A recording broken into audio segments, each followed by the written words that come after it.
जय हिंद दोस्तों, मैं एक नामशुदा राजेश पटेल एक सर्विसमैन न्यूज चैनल 28 जुलाई 2025 में आप सभी का हार्दिक स्वागत करता हूं। पहले खबर हेडिंग, इसके बाद विस्तार से।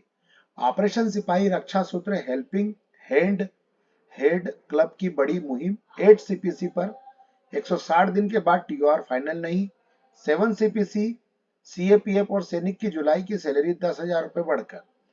पीबीआर को ड्रेस अलाउंस 20,000, ड्यूटी 24 घंटे, भेदभाव क्यों। अच्छी खबर, केंद्रीय कर्मियों को अतिरिक्त लीव 30 दिन की। ईएसएम फैमिली को अनुग्रह 50 लाख 25 लाख पर स्टाम्प छूट। और पुलिस में एसओपी की ईएसएम जेसीओआर की भर्ती। अब खबर विस्तार से। ऑपरेशन सिपाही रक्षा सूत्र के तहत खरसिया बना देशभक्ति का केंद्र। हजारों बहनों ने सैनिक भाइयों के लिए भेजी राखियां।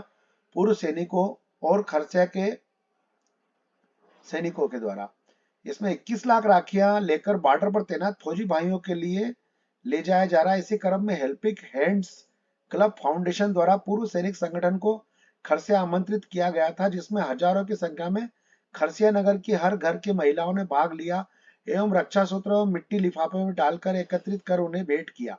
उक्त कार्यक्रम आज स्पाइस ऑफ पंजाब में संपन्न हुआ, जिसमें देश के वीर सपूत महेंद्र प्रताप सिंह राणा राष्ट्रीय अध्यक्ष, पूर्व सैनिक संगठन सिपाही, पूर्व सैनिक महासभा दीपक सिंह अध्यक्ष और कई भूतपूर्व सैनिक उपस्थित थे। नेक्स्ट खबर। आठवें वेतन कमीशन के लिए 7वें वेतन आयोग की घोषणा। 25/9/2013 अध्यक्ष और टीआर का गजट 28/2/2014 को 156 दिन में कर दिया था, लेकिन हमारा 8वें वेतन आयोग का आज तक अभी तक कुछ क्लियर नहीं हो पा रहा। 8वें वेतन आयोग की घोषणा 16/1/2025 को हो गई और आज 160 दिन हो गए, अभी तक अध्यक्ष और टीआर का गजट नहीं हुआ है। देरी से केंद्रीय कर्मचारियों में चिंता की लहर है। यह एक कमेंट्स है एड कमीशन की ओर से। ऑफिस मेमोरेंडम दिया हुआ है अपना ड्रेस अलाउंस के बारे में कि जो अफसर्स है उनकी ड्रेस अलाउंस 20,000 रुपए है पर एनम, पर अफसर्स को 10,000, मतलब जवानों को पीबीआर को 10,000 रुपए अलाउंस मिल रहा है। इसी के लिए लेटर दिया गया है क्योंकि 24 घंटा जवान जो है ड्यूटी के दौरान रहता है और उनकी ड्रेस ज्यादा यूज होती है बिलो अफसर के अलावा, अफसर से ज्यादा। तो इसलिए ये एक लेटर और एडवाइजरी दे रखी है ड्रेस अलाउंस को बराबर करने के लिए। और ऑफिस मेमोरेंडम भी दिया हुआ है, इसमें 24 घंटे वर्दी के रहने वाले CAPF constable, head constable, sub inspector और इंस्पेक्टर का वर्दी भत्ता अधिकारियों की तुलना में ज्यादा होना चाहिए। यह भेदभाव का एक नया उदाहरण है जिसका हम विरोध करते हैं। कृपया अपने बहुमूल्य विचार साझा करें। इसमें एक रणबीर सिंह जी है सीआरपीएफ के, उन्होंने एक कमेंट्स किया था। केंद्र सरकार के कर्मचारी माता पिता की देखभाल के लिए 30 दिन की छुट्टी का उपयोग कर सकते हैं। छुट्टी के अधिकारों को समझना चाहिए। 1972 1 जून 1972 को लागू हुआ है। सरकारी कर्मचारियों के अवकाश अधिकार की रूपरेखा प्रस्तुत करते हैं। ये नियम सभी सरकारी कर्मचारियों पर लागू होते हैं, सिवाय उन कर्मचारियों के लिए अलग नियम लागू हुए हैं जैसे रेलवे कर्मचारी, अखिल भारतीय सेवाओं के कर्मचारी। ये नियम कर्मचारियों को मिलने वाले विभिन्न प्रकार के अवकाशों का विवरण देते हैं। इस नियम के अनुसार सरकारी कर्मचारी सालाना 30 दिन की अर्जित छुट्टी के हकदार है। इसके अतिरिक्त उन्हें 20 दिन का अर्ध वेतन अवकाश, 8 दिन का आकस्मिक अवकाश और 2 प्रतिबंधित अवकाश भी मिलते हैं। इन छुट्टियों का उपयोग किसी भी व्यक्तिगत कारण से किया जा सकता है, जिसमें बुजुर्ग माता पिता को देखभाल भी शामिल है। नेक्स्ट खबर। उत्तराखंड के सीएम धामी साहब ने शहीदों के परिवारों के लिए अनुग्रह राशि बढ़ाई है।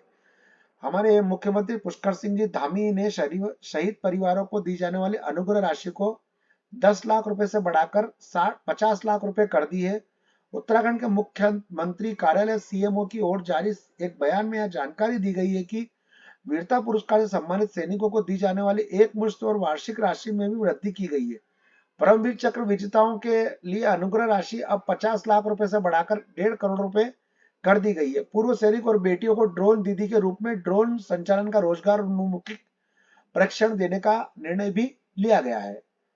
और सैनिकों और सैनिकी विधवाओं को 60 वर्ष की आयु प्राप्त कर चुके वीर नारियों और बद्रीनाथ धाम की मुक्त यात्रा की सुविधा भी प्रदान कर रही है राज्य सरकार। और अब तक 37 शहीदों के आश्रितों को सरकारी नौकरी प्रदान की जा चुकी है। इस योजना के तहत सरकारी नौकरियों के लिए आवेदन की अवधि भी 2 वर्ष से बढ़ाकर 5 वर्ष कर दी गई है। धामी सरकार पुलिस, परिवहन, वन और अन्य विभागों की भर्तियों में अग्निवीरों को 10% क्षैतिज आरक्षण देने की तैयारी कर रही है। इस संबंध में एक प्रस्ताव कैबिनेट की मंजूरी के लिए लाया गया है। विज्ञप्ति अनुसार अग्निपथ योजना के तहत 4 वर्ष की सेवा पूरी करने वाले अग्निवीरों को इसका लाभ मिलेगा। उत्तराखंड में वीरता पुरस्कार विजेता सैनिक और पूर्व सैनिकों की निःशुल्क यात्रा सुविधा के साथ रोडवेज बसों की सुविधा भी प्रदान की जा रही है। सेवारत पूर्व सैनिकों को 25 लाख रुपए तथा स्थायी संपत्ति खरीद पर स्टाम्प ड्यूटी में 25% की छूट दी जा रही है। राज्य सरकार द्वारा कन्या विवाह अनुदान सहित विभिन्न योजनाओं के माध्यम से पूर्व सैनिकों और उनके आश्रितों के कल्याण हेतु विशेष प्रयास किए जा रहे हैं। राज्य भर में शहीद स्मारकों का निर्माण किया जा रहा है। नेक्स्ट खबर है अब वैकेंसी के बारे में। Hyderabad police invite application form 116 temporary SOP post for ex serviceman के लिए, रिटायर अफसर्स और जवान के लिए। इसमें दे रखा है हैदराबाद सिटी के पुलिस और अराउंड 116 टेम्परेरी वैकेंसी है जो special police officers, SP offering opportunity, ex serviceman, ex military और personnel and recently retire police officers from Telangana to service to crucial support role here to joining के लिए दे रखा। WhatsApp number 5 अगस्त इसकी last date है 5 बजे तक। तो जो भी कोई आंध्र प्रदेश के हैं वो इसके अंदर फॉर्म भर सकते हैं। भूतपूर्व सैनिक भाई, इसमें एक सर्विसमैन 58 साल से कम उम्र के होना चाहिए। तो बहुत अच्छी वैकेंसी है ये तेलंगाना में। जो भी कोई इसमें करना चाहता है, अपना फॉर्म भरना चाहता है, वो भर सकता है। बस दोस्तों, मेरे पास आज खबर यहीं तक थी। आपका दिन शुभ रहे। जय हिंद, राम राम। बस।